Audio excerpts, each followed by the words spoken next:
पण भागाकार करताना आपल्याला आज हा पाढा न म्हणता भागाकार करायचा आहे. पाढा न म्हणता भागाकार कसा करायचा आहे ते आज आपण बघणार आहे. आता हे किती आहे?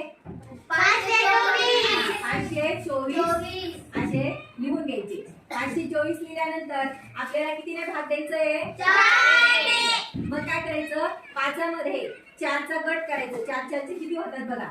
1 2 3 4. हा एक गट झाला. आणि 4 आणि 1 किती उरला? 1 उरला. 4चा एक गट केला. 4 आणि 1 किती झाले? 5. मग 4चा हा एकच गट झाला आणि 1 उरला. तर हा एक काय करायचा? इथं ठेवायचा. हा एक दशक. एक दशक. मग एक दशक 2 किती झाले? हे 12. आता पुन्हा काय करायचे? 12चे 4 4 4 मध्ये काय करायचं? त्याला विभागायचं. 4 4 4 मध्ये त्याची वाटणी करायची. आता बघा 4 4 मध्ये करू आपण. 1 2 3 4 5 6 7 8 9 10 11 12 झाले? 12 झाले. किती गट झाले 4 4 चे? 3. आता इथं किती आहे? 4. मग 4चा एक गट होऊन जातो. 1 2 3 4.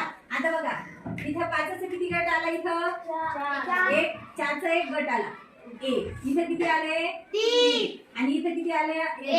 एक गट आला. इथं 4चा एक गट आला. एक उरला होता. एक दशक आपण इकडे दिला.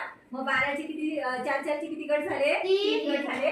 मग पुन्हा हा 4चा आपण एक गट केला. म्हणजे 4ने आपण 524 ला भाग दिला. आणि किती उत्तर आलं? 131. म्हणजे हा एक गट, हे 3 गट आणि हा एक गट 131.